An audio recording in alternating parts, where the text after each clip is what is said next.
tonight she joins us to discuss her contribution to a horror movie classic. It is my pleasure to welcome P.J. Souls to Back by Midnight. Hello. Hello. I'm so happy to be on Back by Midnight, although it's a little earlier here in California. Oh, the sun is still out. Yeah, it's a little early here in Texas also, but not as scary yet. Not as scary. That was great that you played the music. Who does not know that theme? I mean, if you played that to anybody, no matter what age, they'd probably be able to say, Halloween. Yeah, it still remains, for my money, probably next to the Psycho theme. It's my all-time favorite horror score. I just think it's always been remarkable. But let's before we get to Halloween, what got you into acting? Because I saw, because obviously I guess Carrie was your first big title, but you had done some work about for 5 or 6 years before that in TV, movies, and so forth. And well, TV actually, shows. Carrie was my first big film. Before that, I was living in Manhattan, and I had been on a soap opera. That was a Many Splendored thing, and I had been doing modeling and a lot of commercials. I did a lot of commercials in the early 70s. And I did a short film called Zebra that we shot out on Block Island. But when I came to California in 1975 in Los Angeles, because I realized I didn't really want to be on Broadway, I was more of a movie actress than a Broadway actress because I didn't smoke, I didn't drink, I didn't hang out late. I had to get up. I felt like getting up early, so I decided I'd head out to L.A., and I was in that big casting session that everyone's heard about now. I've said it a million times, of Brian De Palma and George Lucas. He was casting Star Wars. Brian was looking for any teenager in town for Carrie, and they saw, about 100 a day, and I was in that long line.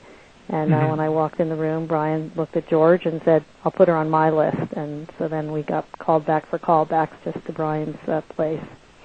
So that's how that started. But how I got started in acting, I was actually in school plays. I lived all over the world. My dad was with an insurance company. He opened up all their branch offices worldwide. I was born in Germany. I lived in Morocco and Casablanca. I lived in Maracaibo, Venezuela. I went to high school in Brussels, Belgium. I came to New York State to go to college when my parents moved to Turkey, to Istanbul. And my roommate was from Manhattan, so we would take the train in on the weekends. And then in the summer, since my parents were still in Istanbul and I didn't want to go there for the summer, I hung out with my friend Lorraine, and happened to pass by the Actors Studio one day. They were looking for someone to do the lead spotlight on a production with Joanna Miles and Scott Glenn, it turned out. And I applied for the job. In exchange, they didn't pay money, but they paid you could audit classes. So obviously they were looking for somebody that was thinking of acting. And like I said, in all these strange countries, I'd always gone to international or American schools, and I always had been in plays.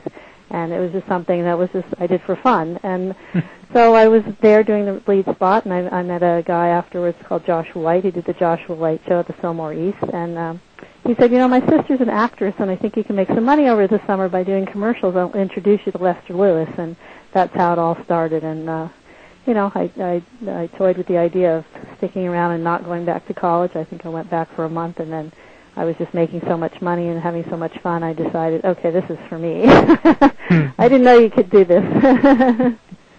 So you do Carrie, and you have one of the many memorable death scenes.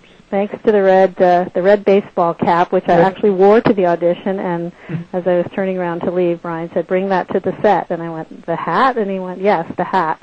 And then when I showed up on the set, and I did have the hat, but it was in my dressing room, and he looked at me and he goes, where's the hat? And I went, okay, I'll get the hat.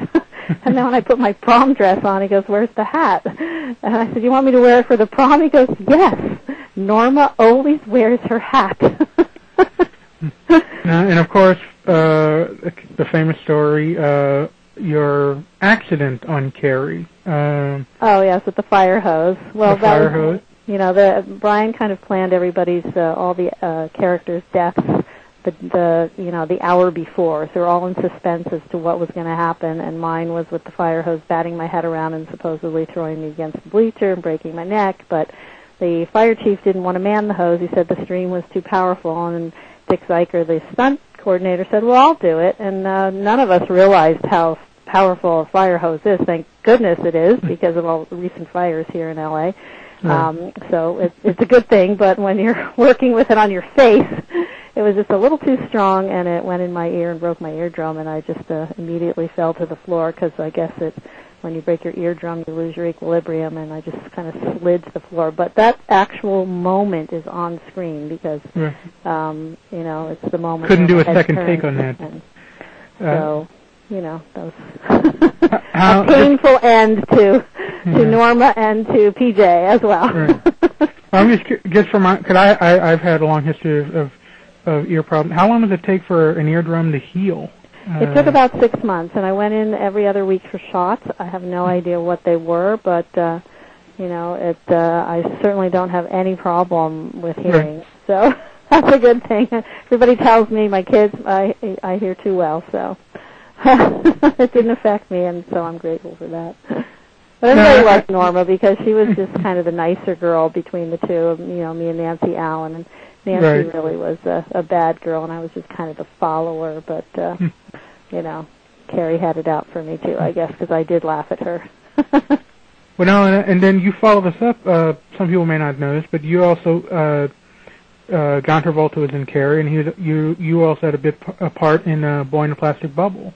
Right. I actually did my screen test for Carrie with John Travolta because I was trying out for Nancy Allen's part.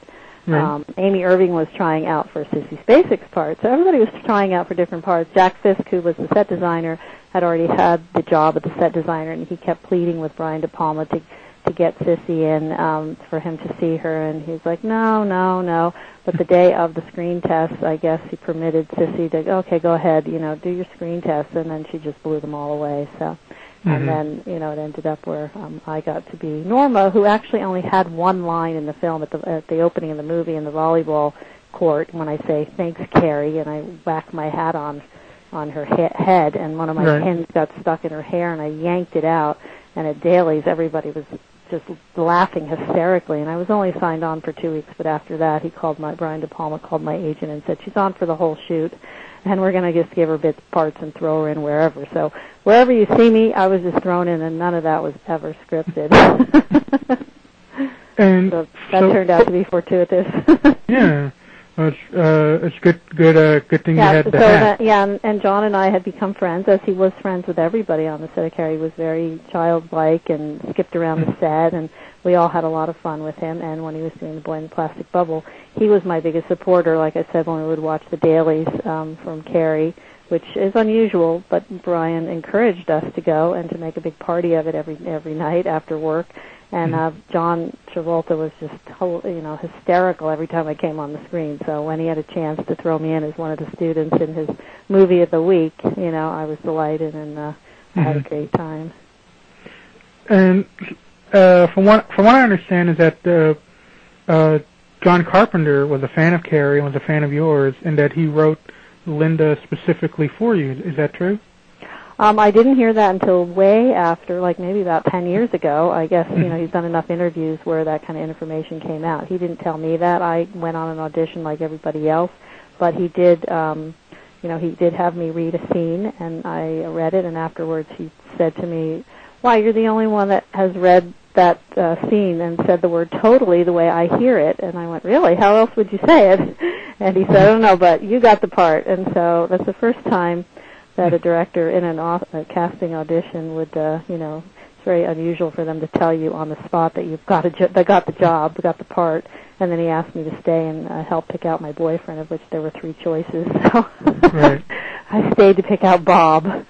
But I was flattered after hearing that, and he certainly never told me that. But, in those days, if you were in a successful film, then everyone from the movies of the weeks and the series, everybody, guest stars, guest leads, or movies, you were on that list, the short list for casting agents of kids to be seen. So that was very helpful to have been in Carrie.